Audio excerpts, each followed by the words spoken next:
Hello viewers, কেমন আছেন সবাই? আশা করি অনেক ভালো আছেন। সো আমার যে আজকের ভিডিওটা, এই ভিডিওটার মূল টপিক হচ্ছে ভোকাল মিক্সিং এবং এই ভোকাল মিক্সিংটা করবো আমরা একটা নির্দিষ্ট কোম্পানির প্লাগইন দিয়ে, ঠিক আছে? নিউরো অডিও রিসেন্টলি এই যে প্লাগইনগুলো আছে, এই প্লাগইন বান্ডেল আমি ইউজ করছি, বিশেষ করে এর কম্প্রেসরটা, এবং এটা খুব ইজি টু ইউজ, ঠিক আছে? এবং খুবই লাইট ওয়েট প্লাগইন। সো আজকে আমার নিজের তৈরি এবং নিজের গাওয়া কম্পোজ করা একটি গান, এটার ভোকালটা আমি করবো। এটা প্রজেক্টের আর্লি স্টেজের প্রজেক্ট ফাইল মূলত। তো এই ভোকালটার উপরে আমরা হচ্ছে শুধুমাত্র নিউরো অডিওর যে প্লাগইনগুলো আছে সেগুলো দিয়ে ভোকালটাকে মিক্স করব, ঠিক আছে? সো লেটস সি, শুরু করি। তো প্রথমে এখানে যে প্লাগইনটা আমি ব্যবহার করব সেটা হচ্ছে একটা অটোটিউন ব্যবহার করব, ওকে? সো নিউরো অডিওর অটোটিউন হচ্ছে এটা, এক্স পিচ। এর প্রত্যেকটা প্লাগইন এক্স দিয়ে শুরু হয়। সো এখানে হচ্ছে এক্স পিচ। সো এটার অটোটিউন দেখতে পাচ্ছেন অনেকটা আমাদের হচ্ছে কনভেনশনাল যে ডিজাইন, এটার ডিজাইনটা এরকমই। এখান থেকে আমাদেরকে সিলেক্ট করে দিতে হবে স্কেল। সো আপনি হচ্ছে এখান থেকে স্কেল সিলেক্ট করবেন। আপনি শুনে শুনে দেখতে পারে যে আপনার যদি স্কেল কি আপনার গানে না জানেন, এখান থেকে শুনে শুনে একটা আইডিয়া দিতে পারবেন। ঠিক আছে? আর বাম দিকে এখান থেকে আপনি কনফার্ম হওয়ার পরে সিলেক্ট করতে পারবেন যে এটা বি, আমি হচ্ছে মেজর দিলাম। ঠিক আছে? সো এই হচ্ছে আমার হয়ে গেল। তো আমি এখান থেকে ভোকালটা শুনি। তোমাকে চাই ভেবে যা আড়ালে আড়ালে কেন যে হারা।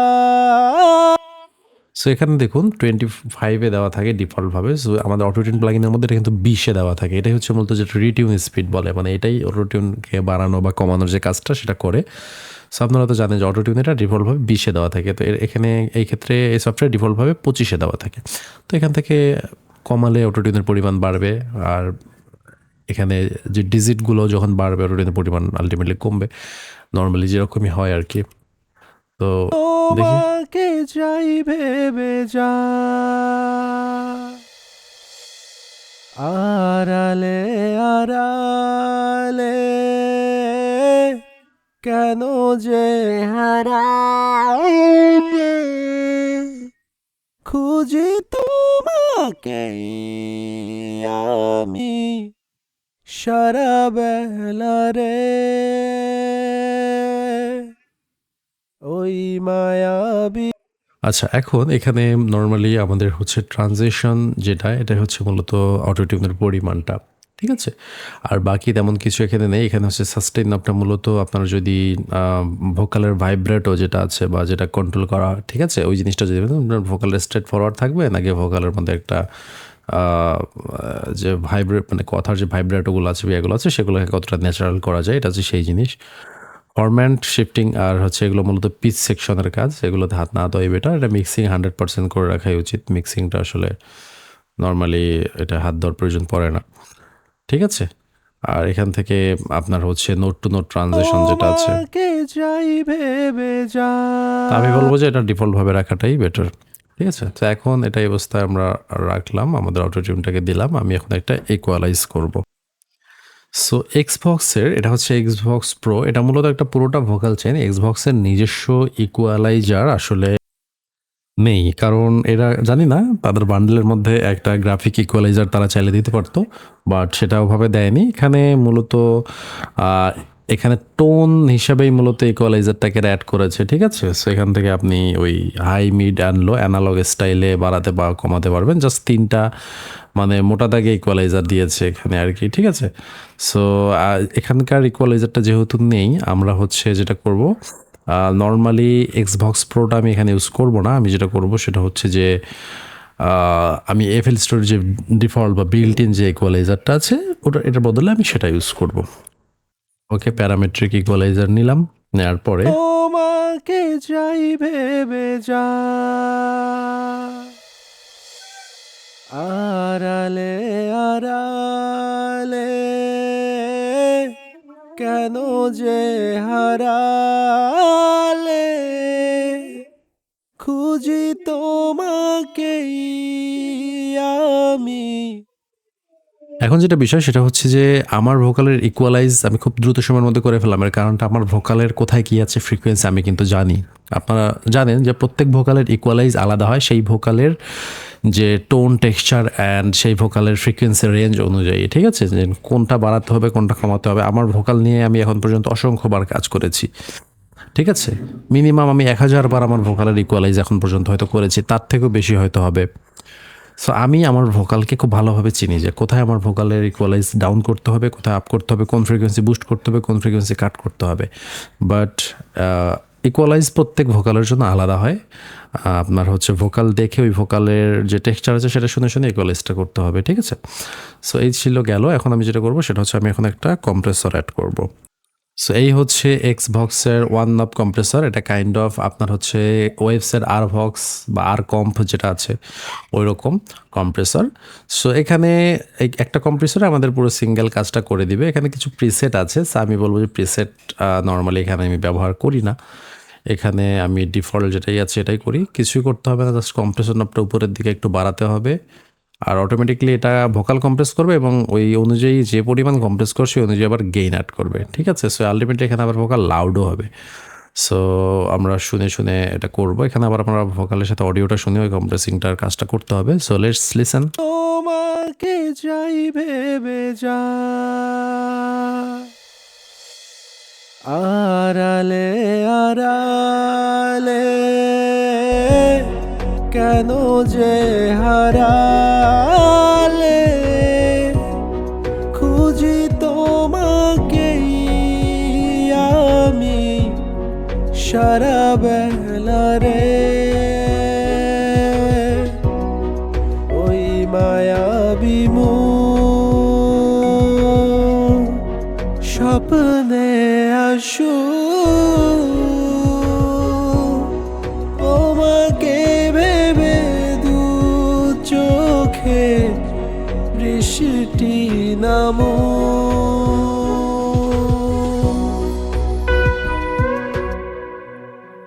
ওকে, আমি কম্প্রেসটা করলাম। আপনারা দেখলেন যে হচ্ছে কী পরিমাণ কম্প্রেস আমি এখানে করলাম, ঠিক আছে। জাস্ট একটা নবের কাজ, আর কিছু করতে হবে না। এটাই আমার দেখা যাচ্ছে যে মোটামুটি একটা মানে অ্যাড করেছে আর কি। হ্যাঁ, সো এখানে এখানে যে কম্প্রেসরটা আমি ইউজ করলাম, আমি এটা মনে হয় একটু ওভারডু করে ফেলছি, কারণ আমি এরপরে আরেকটা কাজ করব। আমি তোমাকে যাই ভেবে যা, আড়ালে আড়ালে কেন। এখানে কম্প্রেসটা আমি একটু হালকা করে দিলাম, এর কারণ হচ্ছে আমি পরবর্তীতে আবারও কম্প্রেস ব্যবহার করব, তো সো এখানে একটা দিলেই আমার মনে হয় একটা বেটার রেজাল্ট আসবে। সো নেক্সট যে প্লাগইনটা আমরা ব্যবহার করব সেটা হচ্ছে এক্স রাইডার, ঠিক আছে।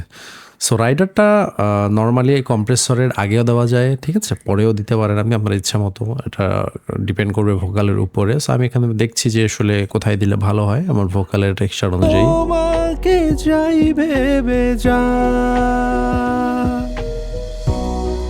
আড়ালে আড়ালে কেন যে হারালে, খুঁজি তোমাকেই আমি সারা বেলা রে, ওই মায়াবী মুখ স্বপ্নে আসু, তোমাকে ভেবে দু চোখে বৃষ্টি নামু। আচ্ছা, ঠিক আছে, যেহেতু আমাদের হাতে লিমিটেড অপশন আছে, অর্থাৎ আমি শুধুমাত্র এই প্লাগইন, এই বান্ডেলের প্লাগইনই ব্যবহার করব। সো আমি এখানে আরও অনেক কিছু ব্যবহার করতাম, সেক্ষেত্রে আমি হয়তো বা রাইডারটাকে কম্প্রেসরের আগেই ব্যবহার করতাম। বাট এখন আমি যেটা করব, আমি এখন যেটা দেখছি যেহেতু অপশন কম, সো আমার কম্প্রেসরের পরে রাইডারটা ব্যবহার করলে আমার ভোকালের স্মুথনেস ঠিক থাকছে। দ্যাটস ওয়াই আমি এটাকে এর পরেই ব্যবহার করব। এই ক্ষেত্রে এটা আইডিয়াল অপশন হবে, ঠিক আছে। সো দেন এরপরে আমরা এখন যেটা করব সেটা হচ্ছে যে আবার একটা প্লাগইন, যেহেতু এখন এসএস ফ্রিকোয়েন্সিগুলোকে রিমুভ করতে হবে। সো অ্যাড করে ফেললাম এক্সভক্স ডি স্যার। এটা তো মূলত এস অ্যান্ড এইচ হার্শ ফ্রিকোয়েন্সিগুলোকে রিমুভ করবে। সো শুনি। তোমাকে